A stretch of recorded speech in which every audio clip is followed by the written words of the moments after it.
In the name of the Father, and the Son, and the Holy Ghost. Amen.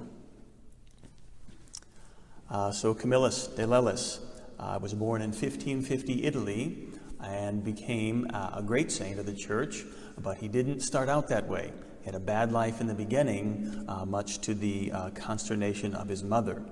Now, she, in fact, had him at a rather advanced age. She was nearly 50 years old when she gave birth to Camillus, and she had a vision when he was born of a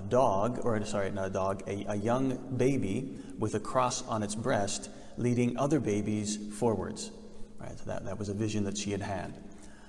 That would be fulfilled later when he would become the leader of a religious order renowned for its sanctity, as we'll see.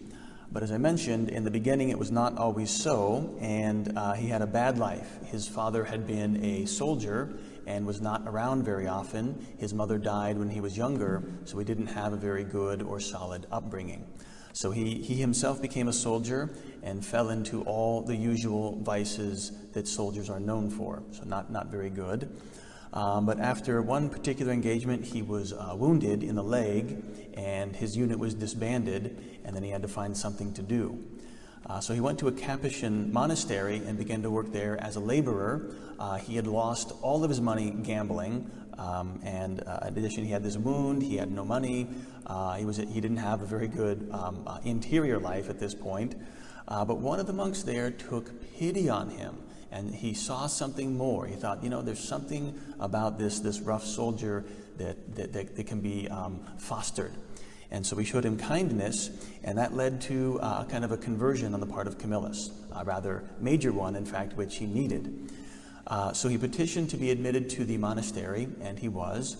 But because of his leg wound, it was not healing, he was told to leave the monastery, to heal, and then come back.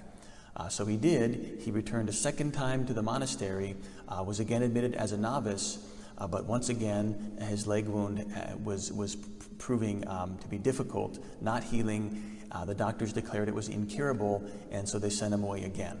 So this is twice. He was rejected twice by the Capuchin friars.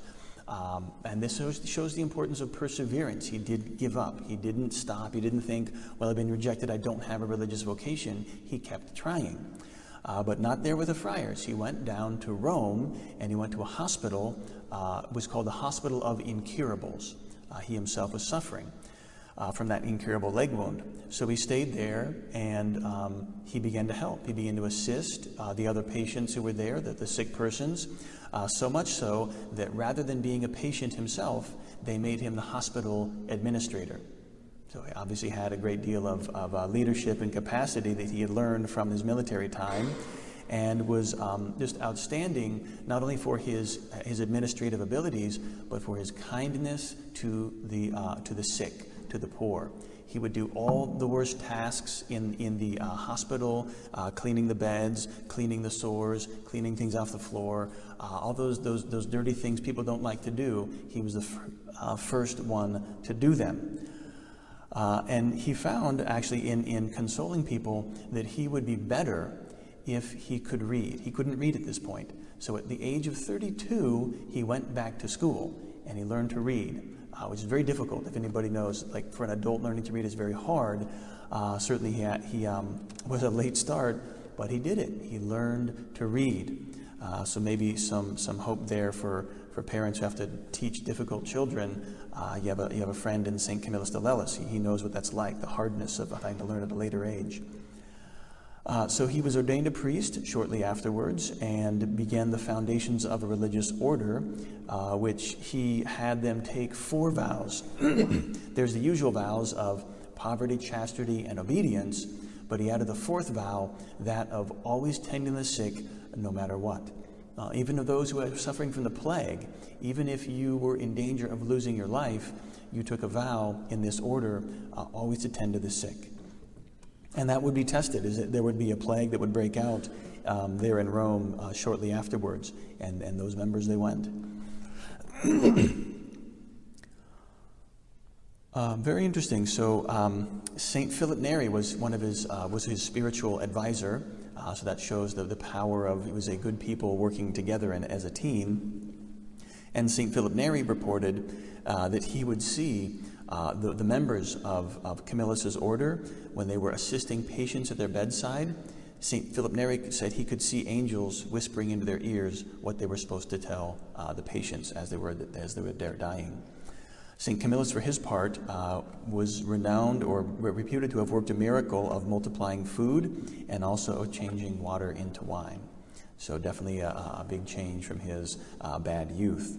And certainly with the order he founded, he had returned to that innocence of life, right? His mother had that vision of a babe with a cross on his breast leading other babies forward. And this is it, that children, little babies, are innocent. They're marked for their innocence of life. And so we can see that it's possible, right? For a person who's lost their innocence with bad living early in life, God will restore that to you.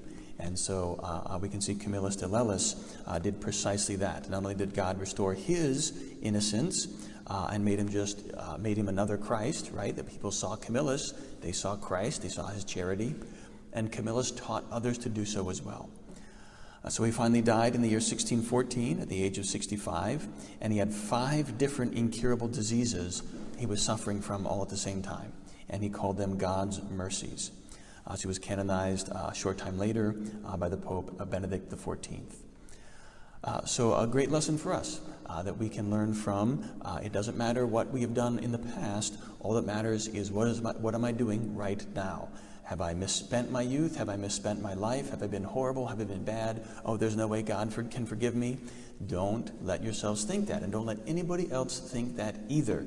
It's stories like this, one of many, many, many, many, many saints who've had a horrible life and completely changed. One of the greatest saints in the church, St. Mary Magdalene, that was what happened to her, right? Horrible life, and now one of the greatest of saints, right? One of the people that she was called the apostle to the apostles. Right? Mary Magdalene ran from the tomb and told the apostles that Christ had risen before they told anybody else. That is what God can do with our lives. It is this point right now that matters. Here forward, nothing in the past.